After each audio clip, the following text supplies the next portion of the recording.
নমস্কার বন্ধুরা, জয় বাবা ভূতনাথ, পৌঁছে যাব অমরনাথ।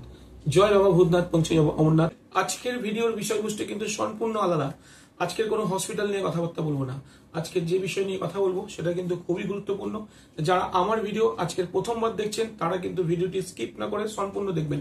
বন্ধুরা, যারা যারা এখনো পর্যন্ত কম্পালসারি হেলথ সার্টিফিকেট করেননি, বা যারা যারা এখনো পর্যন্ত কম্পালসারি হেলথ সার্টিফিকেট করবো কি করবো না ভাবছেন, বা যারা যারা এটা ভাবছেন যতক্ষণ না পর্যন্ত শ্রী অমরনাথজি সাইন বোর্ডের তরফ থেকে যতক্ষণ না পর্যন্ত নোটিফিকেশন আসছে ততক্ষণ পর্যন্ত আপনারা কম্পালসারি হেলথ সার্টিফিকেট করার জন্য হসপিটালেই যাবেন না।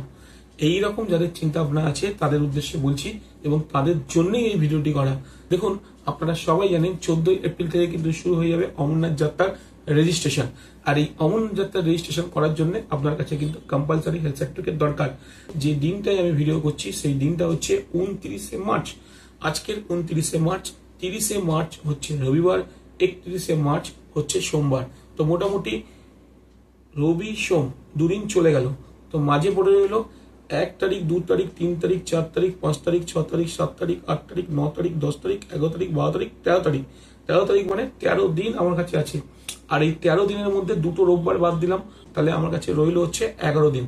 এই 11 দিনটা কিন্তু আপনার কাছে বিশাল ভাইটাল। তার কারণ হচ্ছে এই 11টা দিনের মধ্যে আপনাকে কিন্তু করে নিতে হবে কম্পালসারি হেলথ সার্টিফিকেট। যারা হয়তো এখনো পর্যন্ত এটা ভাবছে যে যতক্ষণ না পর্যন্ত নোটিফিকেশন আসবে আমরা কিন্তু যে যাই বলুক না কেন আমরা কিন্তু টেস্ট করাবোই না, হসপিটালে যাবোই না, এটা তাদের ভুল ধারণা। একবার করে আপনাদেরকে একটা কথা বলছি, আপনারা হসপিটালে যান, সমগ্র প্রসেস এবং সমগ্র প্রক্রিয়ার মধ্যে আপনারা ঢুকে যান এবং যতক্ষণ না পর্যন্ত শেষের ডাক্তার ওকে করে দিচ্ছে ততক্ষণ পর্যন্ত সমস্ত প্রক্রিয়া, সমস্ত টেস্ট সবকিছু করুন। শুধুমাত্র সুপারকে দিয়ে সাইন তখন করাবেন যখন হচ্ছে ওই নোটিফিকেশনটা আসবে যে যেদিন থেকে বিভিন্ন হসপিটালগুলো অমরনাথ যাত্রা 2025-এর জন্য কম্পালসারি হেলথ সার্টিফিকেট ইস্যু করতে পারবেন।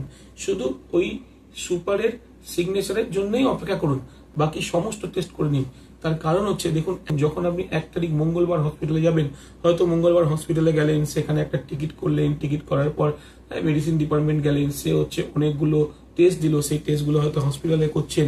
ধরুন এরকম হয়ে গেল, মানে সপ্তাহ শেষের দিকে ওই 5 তারিখ নাগাদ আপনি হয়তো জানতে পারলেন আপনার সুগার হাই হয়ে গেছে, আপনার প্রেশারটা ঠিক নেই, আপনারা হয়তো ইসিজির মধ্যে কোনো একটা ভুল রিপোর্ট এসছে।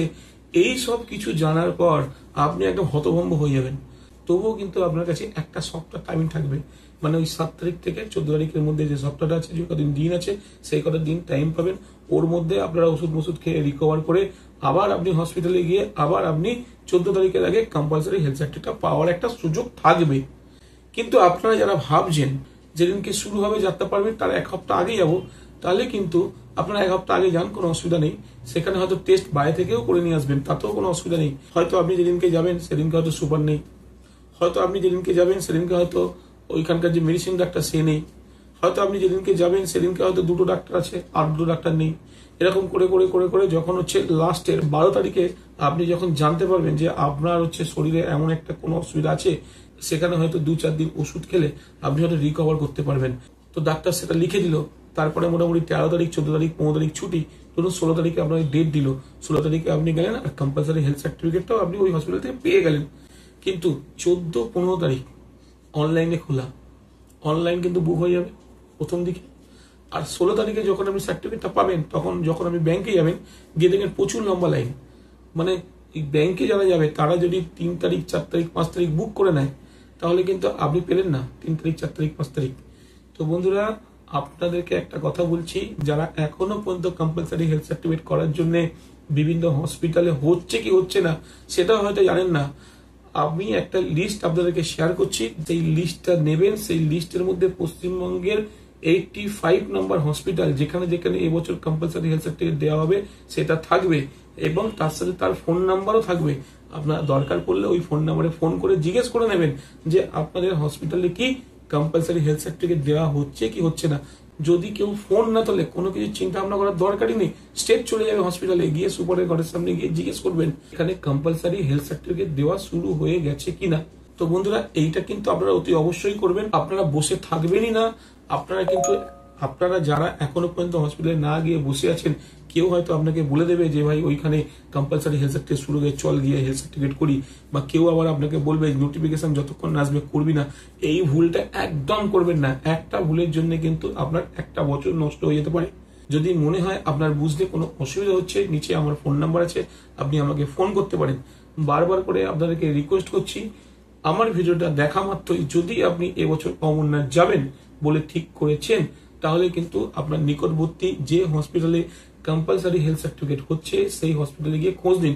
আপনি হয়তো জানেনই না আপনার বাড়ির পাশে বা কোন অঞ্চলে কম্পালসারি কোন কোন হসপিটাল দেওয়া হচ্ছে। আপনার কিছু করার দরকার নেই। স্ক্রিনের মধ্যে একটা কিউআর কোড আছে, কিউআর কোডের মধ্যে স্ক্যান করবেন, স্ক্যান করে গ্রুপের মধ্যে জয়েন হয়ে ওই গ্রুপের মধ্যে লিখবেন আমাকে ওই হসপিটালের লিস্টটা দিন যে যে হসপিটালের মধ্যে কম্পালসারি হেলথ সার্টিফিকেট করা হচ্ছে। আপনাকে ওই লিস্টটা পারলে আমি পাঠিয়ে দেবো, বা আমাদের টিমে প্রায় 900 জন মেম্বার আছে, তাদের মধ্যে যে কেউ আপনাকে পৌঁছে দেবে। আপনি ওই লিস্টটায় দেখতে পাবেন যে আপনার বাড়ির আশেপাশে কোন অঞ্চলে কম্পালসারি হেলথ সার্টিফিকেট হচ্ছে। আজকের দিনে কেউ যদি এরকম মনে করে যে আমি জানি না কোথায় কম্পালসারি হেলথ সার্টিফিকেট হচ্ছে বা কি প্রসেস আছে, কিভাবে অমরনাথ যাব, যদি আমার ভিডিওটা দেখে থাকেন অবশ্যই আমাকে ফোন করবেন, সমস্ত বৃত্তান্ত আপনাদেরকে বুঝিয়ে দেবো। 1 তারিখ থেকে 13 তারিখ কিন্তু খুবই ভাইটাল। তার মধ্যে 13 তারিখ আর 7 তারিখ বাদ চলে যাবে, তার কারণ হচ্ছে ওই সময় কিন্তু রবিবার কোনো ওপিডি খোলা থাকে না। সুতরাং বন্ধুরা, আপনারা বুঝতেই পারছেন, এপ্রিল মাসের প্রথম সপ্তাহে 5 দিন আর এপ্রিল মাসের দ্বিতীয় সপ্তাহে 6 দিন, এই 5 আর 6 11 দিন কিন্তু আপনাদের জন্য খুবই গুরুত্বপূর্ণ। তো বন্ধুরা, কথা না বাড়িয়ে জয় বাবা ভূতনাথ, পৌঁছে যাবো অমরনাথ। জয় বাবা ভূতনাথ, পৌঁছে যাবো অমরনাথ। বন্ধুরা, আপনারা ভালো থাকবেন।